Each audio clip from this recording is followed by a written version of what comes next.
Welcome back to a new video. Today we tell you the story of all the gods and goddesses who represent fertility and nature in Norse mythology. What if the Norse god of the sea wasn't just about storms and fishing, but the mastermind behind an empire of trade? We're diving deep into Njor's forgotten influence on ancient Nordic commerce, uncovering how his domain shaped everything from sailing routes to the very economy of the Viking Age. The god of calm seas and full coffers. To the Norse, the sea was both a boundary and a lifeline. It separated their homelands from the wider world. But it was also the highway of wealth, trade, and survival. And at the center of that exchange stood Njor. He was not a warrior god, nor a ruler of fate, but a god of movement and exchange, of safe voyages and fruitful returns. When merchants loaded their ships with amber, furs, or iron, they prayed to Njor for calm seas and fair winds. Their livelihoods depended on it. In him, faith and finance were one and the same. Wealth as a sacred force. In Norse belief, wealth was never just material, it was sacred energy. Gold, cattle, and grain were signs of divine favor. And Njor was the god who made that favor possible. His name was invoked in oaths, in trade, and in the exchange of gifts. Acts that were as much spiritual as they were economic. The sagas speak of Njor as one who brings peace and plenty. A god whose presence meant not the roar of battle, but the quiet prosperity of a thriving community. He governed the flow of fortune as surely as the tides. And through him, the Norse saw the world's balance between risk and reward, venture and return. The hidden hand of the sea god. Historians now see hints that Njor's temples were often near harbors and trade centers. Places like Noten, the place of ships, said to be his home. To worship Njor was to safeguard not just the body, but the balance sheet. His blessing meant more than survival, it meant profit. Merchants, seafarers, and landowners alike may have looked to him as the divine patron of economic order, the one who turned chaos into circulation. Where Odin guided warriors and Freyr ruled over fertility, Njor ruled the flow of goods, gifts, and fortune. He was the unseen accountant of the Viking world. The economy of faith. Trade in the Viking Age was built on trust, reputation, and reciprocity. A deal was not just a contract, it was a sacred promise. And Njor, god of calm seas and prosperous returns, stood as the spiritual guarantor of those exchanges. His myth reminds us that Norse religion was not separate from daily life. The same god who brought the tide to the shore also guided the tide of silver and goods across the North Sea. He was not only the god of nature, but of network. A divine symbol of circulation, commerce, and connection. Beyond the battlefield. So when we think of Viking power, it's easy to picture axes, shields, and storms. But beyond the battlefield lay another kind of strength. The quiet might of Njor's domain. Ships arriving safely, markets thriving, alliances held by trade instead of war. Njor's legacy reminds us that the Vikings' world was built not only on conquest, but on exchange, movement, and trust. He was the god who made prosperity possible. The calm beneath the chaos, the wealth within the waves.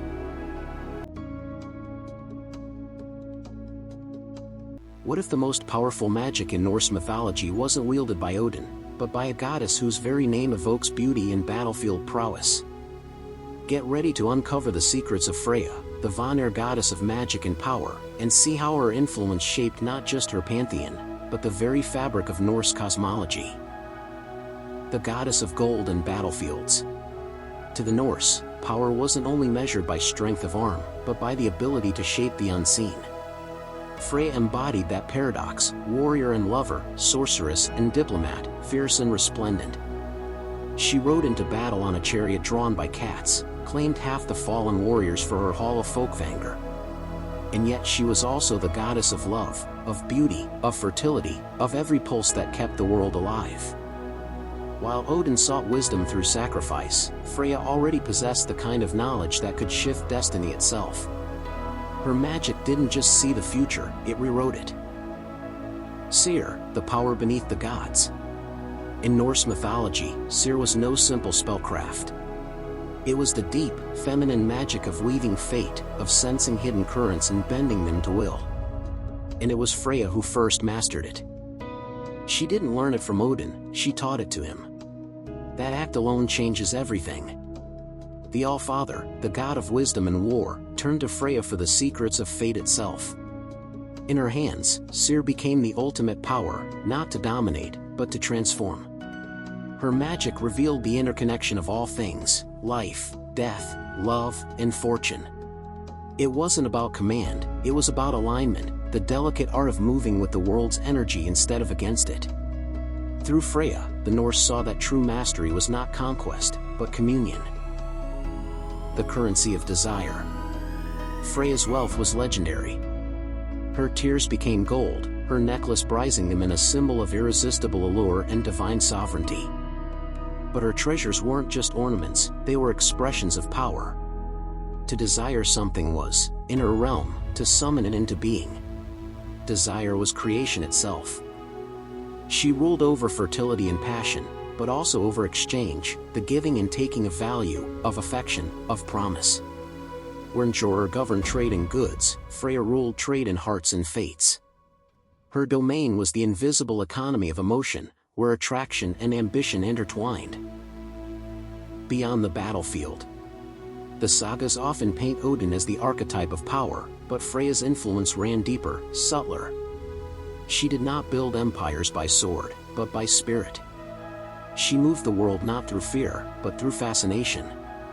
In her, the Norse found a model of divine sovereignty that didn't rely on violence to prove its worth. Freya was the still point in the storm, the beauty that could both inspire and terrify. Her name became a title of reverence and a reminder that the feminine held the keys to the sacred. The goddess who outshone Odin. So, what if the most powerful magic in Norse mythology wasn't Odin's runic knowledge, but Freya's seer? Then power itself looks different. It isn't the authority to rule, it's the ability to reshape the world. It's the power to connect, to sense, to heal, to weave. Its creation is command.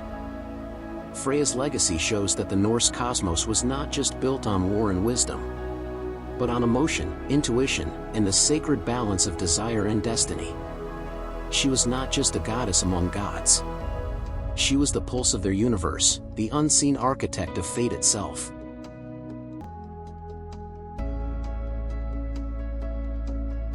What if the most powerful weapon in Norse mythology wasn't just for battle, but a crown? We're diving deep into the legend of Freyr's sword, a blade so significant it didn't just win wars, it crowned kings. Prepare to unlock the untold stories and divine connections of this mythical weapon, revealing its true power as a symbol of cosmic kingship. Because in the Norse world, every weapon, every god, every act of love or loss echoed through the fabric of the cosmos. And at the heart of that balance stood Freyr, the shining god whose sword defined what it meant to rule. The god of sunlight and sovereignty. Freyr, whose name means Lord, was one of the most beloved deities in the Norse pantheon.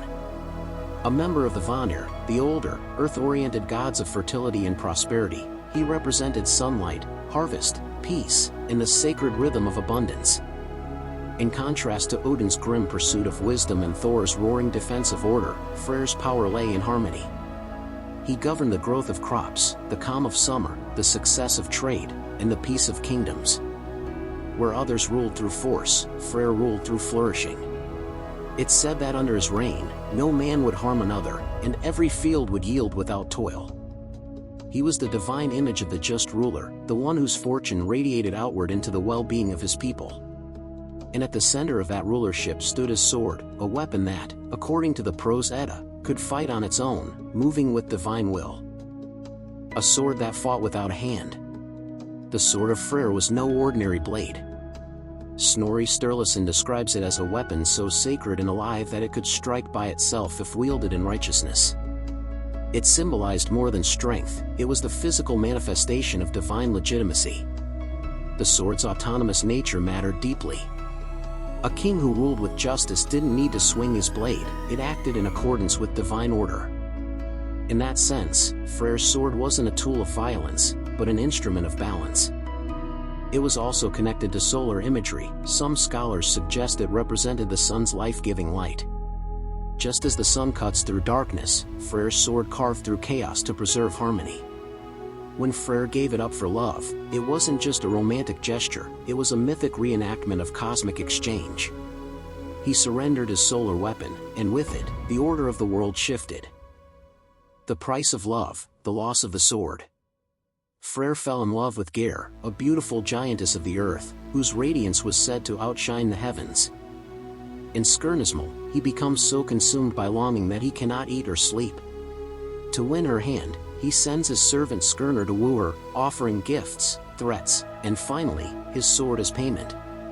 That surrender has immense symbolic weight. Freyr gives up his weapon, the emblem of his divine kingship, for the sake of love and union. He bridges two worlds, the divine and the giant, the solar and the terrestrial, the masculine and the fertile earth. This is not defeat, it's transcendence. Freyr's sacrifice mirrors the cycle of the seasons, the sun descending into the earth, giving up its heat so that life may return. It's the mythic origin of fertility through loss, the death that makes rebirth possible. From weapon to crown, kingship and cult. Across Scandinavia, Freyr wasn't just worshipped as a god, he was venerated as the divine prototype of the ideal king. Archaeological and literary sources hint that several early Swedish royal dynasties, particularly the Inglings, claimed descent from him. To rule in Freyr's image meant ensuring peace, good harvests, and prosperity. His sword symbolized that sacred duty. At Uppsala, where Freyr's cult was strongest, his image was said to stand beside Odin and Thor in the great temple, gleaming with gold. There, rulers offered sacrifices to maintain the god's favor, renewing the cosmic pact between fertility and kingship. Freyr's sword, in this context, wasn't just a relic of divine warfare, it was a ritual crown.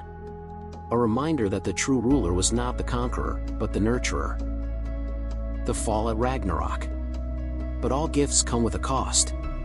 At Ragnarok, the end of days, Freyr faces the fire giant Surtr, a being of pure destruction. And he faces him unarmed. Without his sword, Freyr falls. The sun god consumed by fire, the warmth of creation overtaken by the flames of chaos. Yet his death is not a tragedy, it's transformation. The old world must burn for the new one to rise. Freyr's sacrifice echoes through the mythic cycle, peace gives way to chaos. Only for peace to return, reborn through destruction. It is the eternal exchange, the divine economy of creation and dissolution. Beyond the battlefield. So what if the most powerful weapon in Norse mythology wasn't just for battle, but a crown? Then Freyr's sword isn't merely a blade, it's a cosmic contract. It represents the balance between love and duty, between power and peace, between life's warmth and its inevitable end. It teaches that rulership is not the art of domination, but the wisdom to know when to yield. Freyr's story reveals a deeper truth about the Norse cosmos. That the gods themselves are bound by the same cycles that bind us. Gain and loss, order and chaos, passion and surrender. He was the god who ruled not through fear, but through flourishing. The Lord of Peace, whose greatest act of power was to lay his weapon down. The god who turned a sword into a crown.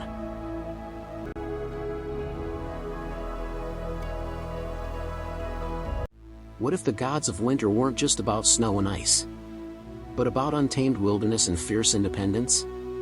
Join us as we journey into the heart of Norse mythology, scaling the same formidable peaks that define Skathi, the elusive goddess of mountains, skiing, and bow hunting. Prepare to encounter a deity more chillingly beautiful than you could ever imagine. The Huntress of the North. To follow Skathi is to follow the wind that cuts like glass, the silence between pines, and the glint of starlight on snow. Skathi, whose name drifts like frost across stone, was born of vengeance in mountain air. Daughter of the giant Jotzi, she came to the gods armed with bow and courage, demanding retribution for her father's death at their hands. Yet what began in wrath became a pact between the Aesir and the wild itself. An unspoken treaty between civilization and the high, ungovernable north. Where Freyr's warmth coaxed life from the soil, Skathi's cold preserved it. She ruled over the heights that defied cultivation, where survival required respect for the land's ferocity. Her realm was the edge of the known world, and she was the will that thrived there. The marriage of ice and sea. As compensation for her father's death, the gods offered Skathi a husband of her choosing. But she could only choose him by his feet alone. Choosing the most beautiful pair she saw, she believed them to belong to Baldur, the radiant god of light and joy. But fate, ever mischievous, revealed the feet to be those of Njrr, the gentle god of the sea. Their marriage became a living allegory of opposites. He, drawn to gull cries and soft tides. She, to the howling peaks and eternal snow. They tried to share their worlds, 9 nights by the sea, 9 in the mountains. But neither could breathe in the other's element. So Skathi returned to her mountains. Her heart neither broken nor bitter, but resolute. Her story became a hymn to self-sovereignty. That love is powerful, but freedom is sacred. The crown of the North. Following Skathi means shedding comfort like a discarded cloak. Her kingdom has no thrones, only summits. Her crown is the aurora itself, and her scepter the steady bow she carries across the ridgelines. She is not a goddess of possession but of persistence. To invoke Skathi is to awaken the part of the soul that does not bend, the part that endures long winters and finds beauty in stillness. Among the Norse, she became a symbol for those who lived beyond the boundaries of the gods' shining halls. The hunters, the wanderers, the ones who made their peace with solitude. In her, the North found its queen. Not because she ruled it, but because she belonged to it. The goddess who stood alone. When Ragnarok's fire sweeps across the world, the sagas fall silent about Skathi's fate. Perhaps she endures, high above the chaos, watching as the old gods burn and the earth renews beneath her feet. Or perhaps she melts into the snows, becoming the pulse of the mountains themselves. Either way, Skathi remains the spirit of endurance, the unyielding stillness that even the flames cannot consume. Her myth is not of love lost or death met, but of sovereignty preserved. She teaches that solitude is not loneliness, and cold is not cruelty. They are forms of truth, stripped bare and honest. Beyond the snow. So what if the gods of winter weren't just about snow and ice, but about untamed wilderness and fierce independence? Then Skathi isn't simply a goddess of frost. She's the divine huntress of freedom, the embodiment of every heart that refuses to bow. Her world is not dead, it's disciplined. Her silence isn't emptiness, it's awareness. In her story, we learn that strength is not found in domination, but in endurance. She is the goddess who turned isolation into majesty, who crowned herself with the northern lights, who chose the mountains over the meadows, and found her throne in the storm.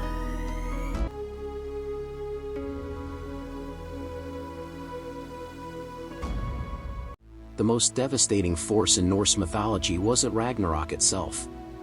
It was the breathtaking beauty of Geir. Her radiance could halt even the turning of seasons, and her silence carried the gravity of winter skies. This is not just the story of a woman desired, but of a being whose beauty reshaped the balance between gods and giants. Her charm was not mere vanity, it was weapon and wisdom alike.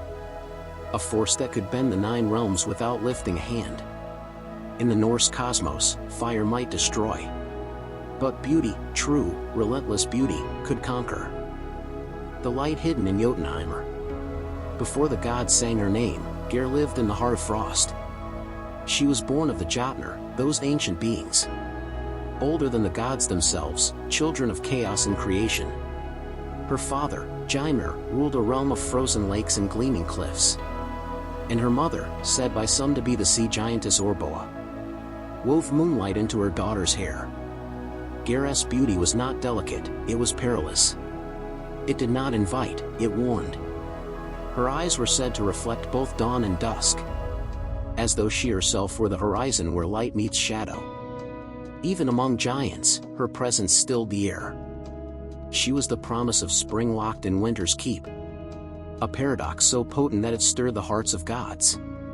And it was from the high seat of Asgard that Freyr saw her. Glimpsed through the eyes of Odin's throne, Hliskjolf, where one could peer into all the worlds. In that instant, the god of harvest and fertility was undone. His joy turned to yearning, his warmth to fever. He who brought life to fields was left barren by desire. The god who gave away his sword. Freyr's heart, once steady as the sun, was seized by a hunger he could neither name nor master. He could not eat, could not laugh, could not speak of what he saw. Only his servant Skirnir could pry the truth from him.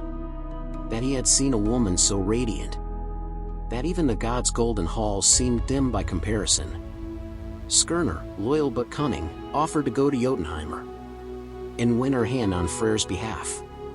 But such a quest had a cost. To travel into the realm of giants was to enter the world of untamed power, where the rules of the Aesir did not apply. Freyr, blinded by longing, gave up his shining sword as payment. His divine weapon, the very blade that would one day decide his fate at Ragnarok. With that surrender, the story was sealed. The god of plenty had traded his might for a chance at love. And Geir became the fulcrum upon which his destiny turned. The frost-bound bargain. When Skirnir reached Geir's hall, she stood among her kin, the frost of her homeland gleaming around her like a crown. He offered her 12 golden apples, a ring that dripped sunlight, and words woven with promise. But Geir only smiled, calm, unshaken, sovereign. Her refusal was not rebellion, it was power wrapped in poise. She was no mortal maiden to be bought by trinkets of the gods. When Skirnir's gifts failed, his tone darkened. He spoke the runes of compulsion, spells that could bind body and spirit. He threatened her with curses that would twist her fate and shadow her joy. And still, she stood tall. Only when he invoked the deepest odes of the 9 worlds, calling upon the inevitability of doom itself, did Geir finally relent, not in defeat, but in wisdom. She agreed to meet Freyr in Bari, a sacred grove, 9 nights hence. A number that, in the Norse mind, marked transformation, initiation, rebirth. She did not give herself immediately. She set the terms, dictating the rhythm of her own destiny. Even in surrender, she commanded the union of fire and ice. When Geir and Freyr finally met beneath the pale light of Bari, the world seemed to hold its breath. Where his touch was warmth, hers was coolness. Where he brought motion, she brought stillness. Their union was not a merging, but a meeting. A brief harmony between 2 opposing forces. Through them, the Norse understood the eternal cycle. That frost and fire must coexist. That creation demands tension. That passion and patience are twin faces of the same godhood. The poets said that after their joining, spring thawed the edges of the 9 realms. Snow melted into rivers, and the soil opened itself to seed. Geir, the reluctant bride, became the quiet mother of renewal. Her stillness gave birth to growth, and her resistance gave meaning to desire. The power of stillness. To follow Geir is to understand restraint as art. She is the goddess of not yet, the sacred pause before abundance. While Freyr's name is sung in fields of gold, hers lingers in the frozen hush before dawn. A reminder that even the gods must wait for nature's timing. Her silence speaks of control, not compliance. Her beauty, often praised, is but the surface of something far older. The strength to choose when to yield and when to remain unmoved. In her, the Norse found a lesson deeper than love. That stillness is not emptiness, but power in its purest form. The shadow of her choice. Freyr's joy was fleeting. He had gained his beloved, but lost the weapon that would have saved him in the world's final battle. When Ragnarok comes, and flames rise higher than the mountains, Freyr will face Surtr unarmed, undone by his own yearning. And in that tragic balance lies Geir's legacy. She was not the destroyer of gods, but the mirror that revealed their fragility. Her beauty did not corrupt, it clarified. She showed that even immortals can be ruled by longing. And that desire, unchecked, can unmake creation itself. The radiance that endures. After their union, Gyr receded into legend. Some say she stayed in Bari, forever guarding the threshold between fertility and frost. Others whisper that she returned to Jotunheim, her heart untouched, her sovereignty intact. Wherever she went, her name became a symbol of balance, of boundaries, of beauty that cannot be possessed. To invoke Gyr is to call upon the courage to withhold, the wisdom to wait, and the grace to stand unshaken when the world demands surrender. She is the frost that makes spring possible, the silence that gives song its shape, beyond desire. So what if beauty in Norse myth wasn't just a gift, but a form of divine intelligence? Then Gyr isn't simply a figure of desire. She's the keeper of equilibrium, the frost line that even gods dare not cross. Her allure is not softness but sovereignty. Her refusal is not cruelty but clarity. She reminds us that love without respect is hunger, and that true power lies not in being wanted, but in knowing when to wait. Gyr is the stillness before thaw, the spark caught in the ice, the woman who turned the god's passion into prophecy. She is beauty as discipline, grace as defiance, and silence as command. What if the secret to all wisdom and poetic genius could be bottled and drunk? Ancient Norse mythology tells of a magical elixir, born from a divine being, that granted exactly that. Join us as we unravel the captivating, and sometimes gruesome, journey of Kvasir and the legendary mead of poetry. A drink that literally shaped the minds of gods and mortals. The birth of a god. Before poetry, before wisdom, there was war. The Aesir, gods of order and might, and the Vanir, gods of fertility and magic, clashed in a cosmic feud that tore the worlds apart. Steel met spell, fury met patience, and neither could overcome the other. At last, weary of endless strife, the gods forged peace. To seal their truce, each deity spat into a great vessel, their divine essences mingling like rivers of power. From this sacred union, they shaped a new being. Kvasir, the god of wisdom and inspiration, born from reconciliation itself. He was the living embodiment of unity, knowledge distilled from conflict, understanding born from division. Every word he spoke shimmered with truth. He wandered freely between gods, giants, and men, offering counsel to all, refusing no one. But divine wisdom draws envy as surely as light draws shadow. And even the purest tea, Ruth, has its price. The murder of wisdom. Two dwarfs, Fjalar and Galar, welcomed Kvasir into their hall with smiles as sharp as knives. They praised his mind, toasted his journey. And when his guard fell, they killed him. As his golden blood flowed across their stone floor, the dwarfs gathered it with reverence and greed. They mixed it with honey, stirring life and death into one. The birth of inspiration, the mead of poetry.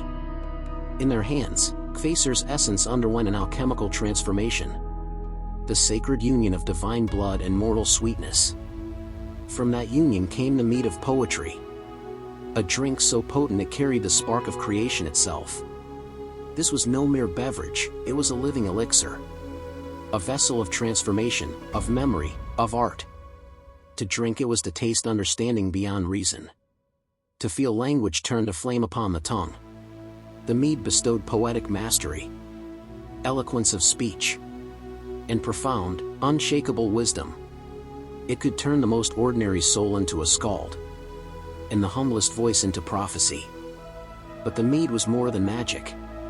It was symbol, metaphor, metamorphosis. It represented the eternal truth that all creation is born from transformation, that destruction and inspiration are twin forces, and that the essence of knowledge must sometimes die to be reborn. From Kvasir's sacrifice came the first true art, the power to turn suffering into song, and silence into story. The mead's bloody journey. The dwarfs hoarded the mead, calling it their triumph. But their deceit soon birthed more death. They killed the giant Gilling and his wife, only to be hunted by their vengeful son, Suttung. To save their lives, they offered him the mead. Suttung took it and hid it deep within the mountain Nidjord, entrusting it to his daughter Gunnel, whose heart guarded both the mead and its sorrow. There, sealed in 3 great vessels, Rerir, Ban, and Sun, the mead of poetry slept beneath the stone. Its golden glow brighting in the dark like a heart that refused to die. Odin's theft of inspiration. But no secret of wisdom can remain buried from Odin. The All-Father, ever hungry for knowledge, heard of the mead's hidden power. And so he set forth, not as a god, but as a wanderer named Balverk, the evil worker. He tricked his way into Suttung's realm, earning the trust of his brother through labor and wit, until he found the mountain's heart where Gunnel kept her vigil. Odin did not steal the mead by blade or spell. He won it through seduction, through patience, through promise. For 3 nights he stayed with her, and in return, she gave him 3 draughts of the divine drink. With each sip, Odin consumed more than the measure of a god. He drank until nothing remained, until Kvasir's essence, wisdom and art combined, flowed through his veins like molten gold. Then he transformed into an eagle and fled the mountain, the mead burning in him like lightning. Behind him, Suttung followed in his own eagle form, and the heavens thundered with their flight. When Odin neared Asgard, the gods saw him coming and readied their vessels. He spat the mead into their waiting jars, a storm of divine inspiration raining upon the gods. And in that moment, the voice of creation returned to the world, the mead of poets and fools. Not all of the mead reached Asgard. Some spilled along Odin's flight, falling to Midgard, to the realm of men. The drops that landed upon the earth became the lesser mead, a diluted echo of Kvasir's gift. Those who drank of it gained flashes of brilliance, bursts of art and madness entwined. Thus the Norse said, some poets drink of Odin's mead, others only of what fell from his beak. In this, they captured a truth deeper than myth, that genius and folly are 2 wings of the same bird, and that every act of creation carries a trace of chaos. The god who became a drink. And so, though his body was gone, Kvasir's spirit endured, flowing through words, through stories, through the fire of inspiration. He became not a god of thrones or temples, but a god of breath and thought. Every poem whispered in the dark, every song carved into memory, was a resurrection of Kvasir's Bod. He became the proof that death is not the end of creation. It is its beginning, beyond the mead. So what if the secret to wisdom truly could be bottled and drunk? Then Kvasir's story is not about greed or theft. It's about transformation. It's about how knowledge must pass through hands, hearts, and loss, before it becomes understanding. The mead of poetry is more than a drink. It's the promise of evolution, the reminder that every creation demands a sacrifice. Kvasir teaches that true wisdom cannot be owned. It can only be shared. And that inspiration, once born, belongs to all who dare to speak.